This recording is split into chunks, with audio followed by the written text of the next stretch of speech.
Happy hump day, everyone. Okay, so today's topic, what do I mean when I talk about holistic health? Well, the reason I go on about it is, I'm of the kind of belief that we can't truly be healthy in isolated and fragmented ways, right?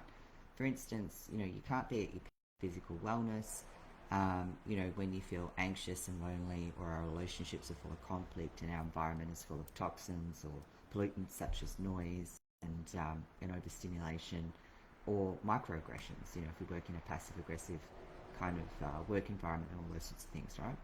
So taking, a holistic approach to health involves, a whole person, whole life phenomenon. And quite often, when people undertake like a fitness and a nutrition transformation, they're kind of hoping that that will fix things. And in a lot of ways, it can be a catalyst, but often they try and fit to a plan and a regime instead of starting where they're at and incrementally kind of improving those things that set up their environment for success, right?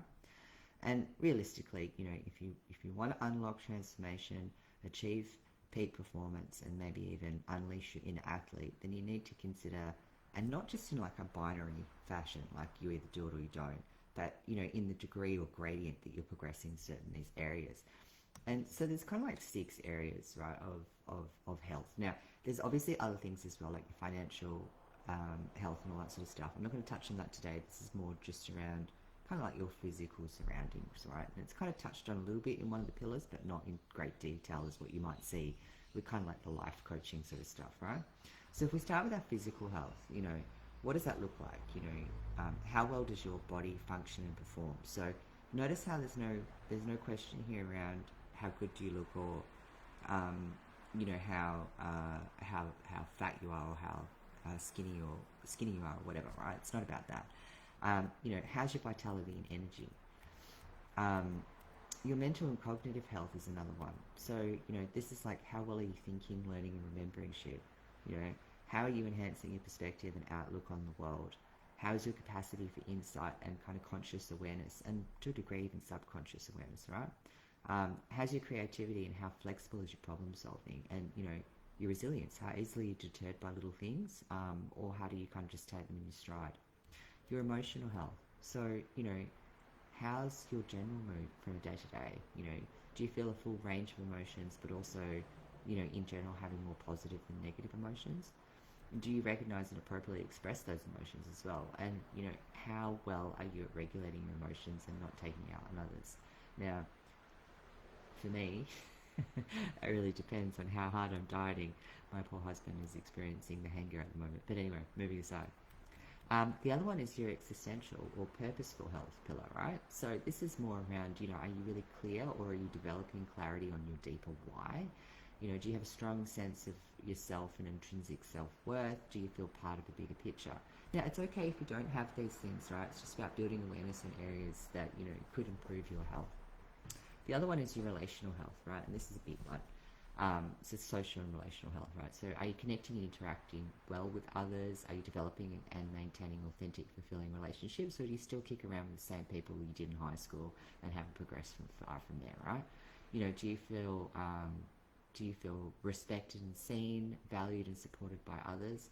And do you have a sense of belongingness? Now, that could be in any kind of community stuff that you're involved. It could be even at your kids' sports group, or a book club, or your work, or whatever it is. What makes you feel like you could be yourself and connect with people who are like-minded to you, right? For me, that's obviously the gym. But anyway, moving along. Environmental health, and this is a big one. So this isn't just about, our physical environment, because obviously, living in a well, not that we do in Perth, but high density with lots of pollution and stuff like that is not going to be obviously great for your health. But this is more about how well or how safe, are you actually safe, and do you feel safe and secure? Do you feel supported by your surroundings? Do you have enough space to do things that you do want to do in life, all that sort of stuff? Do you have access to resources such as, good healthcare or healthy food and being able to act in the world? And this is what I was talking about before around the resources. Money is one of those resources, right? So, what are you doing in that space if that's not giving you what you need? So what I'm getting at is holistic health isn't necessarily an ideal that we should strive for, right? Rather, we think of it as an expression of the interconnectedness of our well-being, right? And as I said at the beginning, we can't truly be healthy in isolated, fragmented ways. Like, there's no point in having, visible abs if you're miserable as F all the time, right? And it's also not sustainable, and it's not going to bring you about the joy or a sense of achievement or happiness, right? So when we have some degree of holistic health and well-being, we're able to grow, we're able to adapt, we're able to evolve, and potentially even excel as human beings. And why is that important? Well, the more that we can do that, then we're more likely to have a positive impact on those around us, and empower others around us, and that can be really good. So basically, we can do more good in the world, and we can help those that we love more, right? And the other part is as well, right? Like, if we're doing this right, then we at least have like this life forward direction. We embrace life. We want to enjoy the moments of it, and that gives us a sense of vitality and purpose, right? And the fact that we're here and that we matter and that we have an impact. So yeah, so that's my little soapbox rant today. Let me know in the comments which parts potentially in those health pillars that you feel like you're doing better than in others. And one thing that you might consider in terms of answering some of those questions.